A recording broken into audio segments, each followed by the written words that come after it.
Bismillahirrahmanirrahim. Assalamualaikum warahmatullahi wabarakatuh. Nama saya Anis Sukarima dari kelas 7A PIAUD I Al-Qadiri Jember.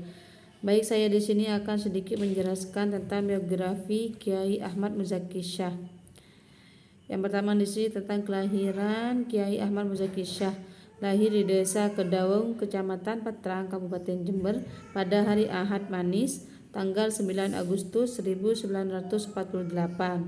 Dari pasangan keluarga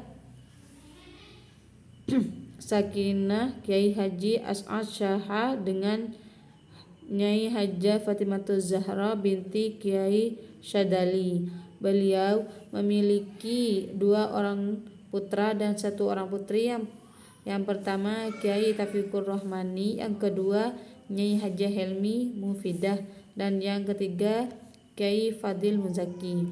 Beliau kecil bersama alamiah telah terdidik menjadi seorang pemimpin, paling tidak dalam mengayomi, sabar, mengalah dan menyayangi adik-adiknya yang lebih kecil. Tidak heran bila dalam diri beliau telah tertanam karakter kepemimpinan yang kelak dapat menjadi modal dasar untuk memimpin umat. Menurut keterangan Kiai Ainul Yakin, ketika Nyai Hajah Siti Fatimahuz Zahra hamil 2 bulan, kelak sang bayi dikasih nama Ahmad Muzaki.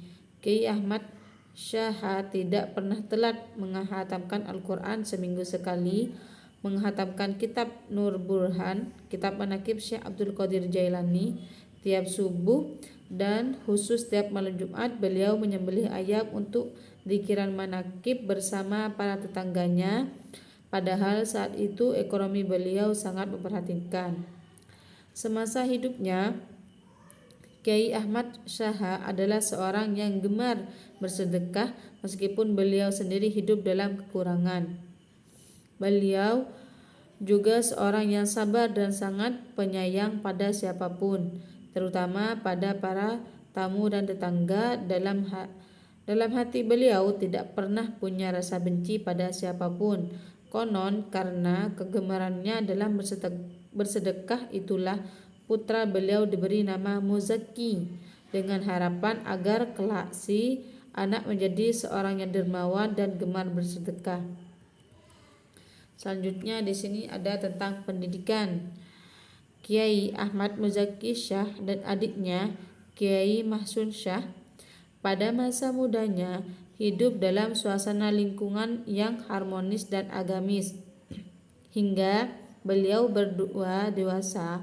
Selain itu, sebagai keluarga yang sangat sadar akan pentingnya pendidikan, Kiai Ahmad Syaha tidak ingin kedua putranya ketinggalan. Maka ketika usia beliau menginjak 7 tahun, ia didaftarkan di SDN Kademangan. Begitu tamat SD, beliau dikirim ke Ponorogo untuk nyantri di Gontor. Setelah setahun di Gontor, beliau pulang dan langsung mendaftarkan diri di Madrasah Sanawiyah 2 Jember, yang saat ini gedungnya masih numpang di PGAN Jember. Setelah tamat, beliau lagi-lagi menimba ilmu di pesantren. Kali ini yang dipilihnya adalah pesantren Darul Ulum Paterongan, Jombang. Baru setahun berguru ke Kiai Haji Mustain Romli di Paterongan, beliau pulang lagi ke Jember dan langsung mondok di pesantren Al-Fattah Jember. Berguru pada Kiai Dhafir Salam sambil sekolah di SPIAIN dan melanjutkan kuliah di IAIN Sunan Ampel Jember. Di pondok pesantren Muzaki remaja hanya bermaksud mengambil barokah, karenanya ia tidak pernah lama. Sebagian besar waktunya justru digunakan untuk berkelana ke sana kemari, sowan ke para ulama sepuh, para wali dan ahli-ahli karamah. Ketika di Al-Fattah pun dia bersama Kiai Dhafir justru setiap minggu sowan ke waliullah Kiai Abdul Hamid Pasuruan, Jawa Timur. Setelah kurang lebih 2 tahun keluar dari pesantren Al-Fattah Jember, Kiai Muzaki sebagai orang yang haus ilmu belum merasa puas dengan apa yang telah didapatkannya baik dari orang tuanya, para gurunya maupun dari kelana spiritualnya pada tahap sebelumnya. Di hatinya muncul keinginan untuk terus menuntut ilmu dan menambah pengalaman baru. Tekad yang kuat tersebut terrealisasi pada tahun 1971. Mungkin sedikit itu penjelasan dari saya, kurang lebihnya wassalamualaikum warahmatullahi wabarakatuh.